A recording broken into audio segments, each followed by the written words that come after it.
At some churches, particularly in Spain, there's a statue of the Blessed Mother that can almost be jarring in its appearance. Because you see Mary, her arms typically extended, and you see, in its modest form, 7 daggers, or 7 fully extended swords, piercing directly her heart. Kind of an unusual image to see swords literally penetrating Mary.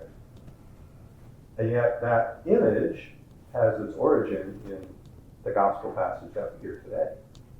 Because the revelation of Jesus to Simeon, he prophesies what will happen and the suffering that will also result.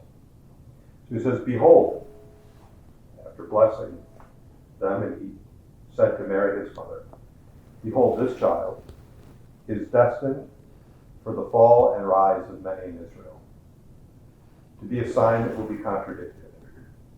So that's what will happen with Jesus. He will have great effect. Some will rise, some will fall, and a sign to be contradicted. So he'll be opposed.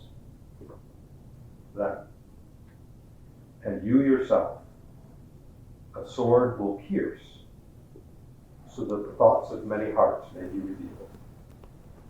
So this notion that in seeing the life of Jesus unfold, the Blessed Mother would suffer, she would have sorrows, her heart would be pierced, was part of the prophecy in this moment of joy. Reflected a little bit as we think about the tradition that unfolded from there. So a devotion arose of Our Lady of Sorrows, but also a tradition of the 7 sorrows of Mary. So the first sorrow, this is my baby. But wait a minute.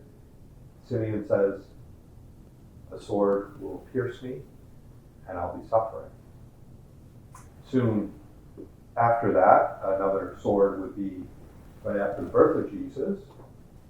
Joseph and Mary and Jesus had to flee into Egypt, so he could return to their home because Herod was slaughtering the boys of the age of Jesus.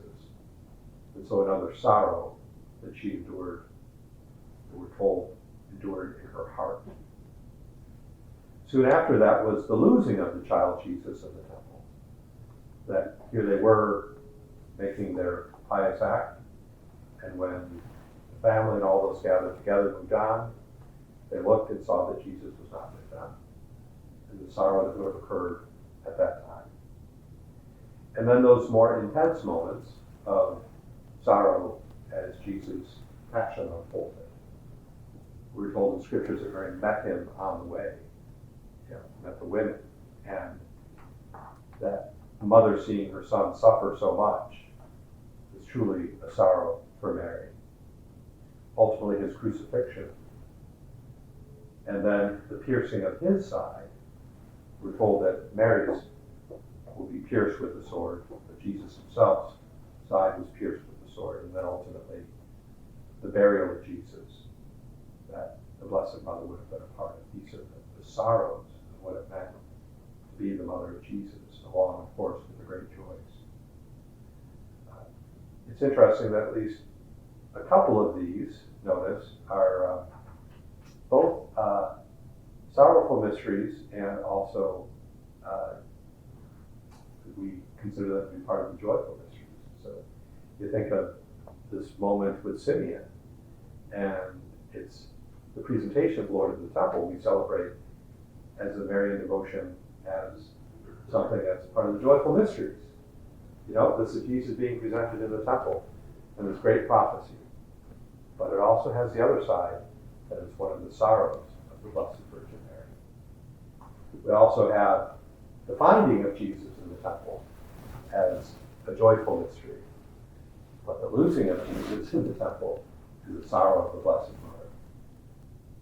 And so this becomes a bit of a pattern for how we can reflect on our relationship with God. And I have to say that I think, we as Catholics in particular have a well-developed theology of suffering. There are a lot of other churches that are just prosperity and it's just all going to be great. But we really understand that there's a place for sorrow and for suffering. And that to experience sorrow, to experience suffering, that doesn't mean one is disfavored by the Lord. Mary was highly favored, and highly favored one, who was able to receive Jesus. Think about yesterday, we celebrated the triumph, the exaltation of the cross. How crazy it is that the instrument of the destruction of Jesus, supposedly his death, actually becomes a symbol of triumph and resurrection at the same time. So we have a place to put our pain, particularly as Catholics. We have a place to put our suffering.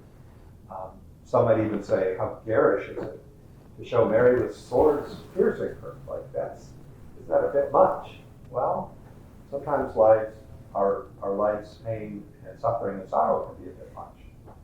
And we know that we're not spared that, but we're given a place to live.